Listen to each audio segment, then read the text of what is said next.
इतिहास अक्सर 1857 को भारत की पहली आजादी की लड़ाई कहता है, लेकिन क्या आप जानते हैं उससे 2 साल पहले ही अंग्रेजी साम्राज्य की नींवें हिल चुकी थी। 30 जून 1855 दामिन एक कोहे के घने जंगल और गांव था भोगनाडी है। 10,000 से ज्यादा संथाल एक मैदान में इकट्ठा थे। न उनके पास तोपें थीं, ना बंदूकें और ना कोई आधुनिक सेना।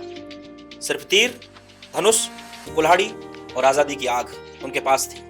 मंच पर खड़े थे 4 भाई, सिद्धू, कानू, चांद और भैरव मुर्मू। सिद्धू ने घोषणा की, आज से अंग्रेजों का राज खत्म, अब इस धरती पर हमारा राज होगा। हजारों लोगों की एक साथ आवाज गूंजी, फूल फूल फूल। लेकिन सवाल है, इतने शांतिप्रिय संथालों ने हथियार क्यों उठा लिए? क्योंकि अंग्रेजों ने उन्हें खेती के लिए दामिन एक कोहे में बसाया था। लेकिन धीरे धीरे जमींदार, महाजन और साहूकार उनकी जमीनें हड़पने लगे।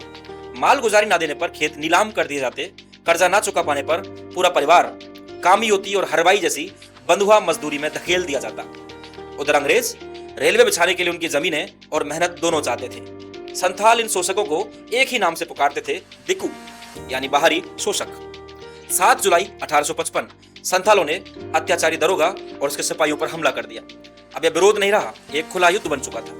कुछ ही दिनों में लगभग 30,000 और बाद में हजारों हजार संथाल इस आंदोलन से जुड़ते हुए चले गए। अंग्रेज चौकियां कांपने लगी। भागलपुर का मजिस्ट्रेट डरकर भाग गया। राजमहल तक विद्रोह की आग पहुंची, लेकिन ईस्ट इंडिया कंपनी ने अपनी बंदूकें, तोपें और बड़ी सेना उतार दी। संथालों ने गुरिल्ला युद्ध से जवाब दिया, फिर भी अंग्रेजों ने गांवों को जला दिया। हजारों संथाल मारे गए। सिद्धू, कान्हू, चांद और भैरव शहीद हो गए। लोक कथा में उनकी बहनें फूलो और झानो भी इस संघर्ष की वीरांगनाओं के रूप में याद की जाती है। लेकिन अंग्रेज जीत कर भी हार गए, क्योंकि इस विद्रोह ने उन्हें पहली बार एहसास कराया कि भारत की जनजातियां और किसान अब अन्याय चुपचाप नहीं सहेंगे। इसी आंदोलन के बाद अंग्रेजों को संथाल क्षेत्र के प्रशासन में बदलाव करने पड़े।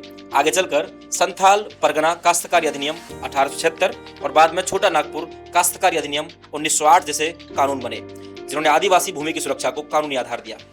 याद रखिए, 1857 की क्रांति अचानक नहीं हुई थी। उसकी पहली गूंज 30 जून 1855 को आज ही के दिन संथालों के जंगलों से उठी थी।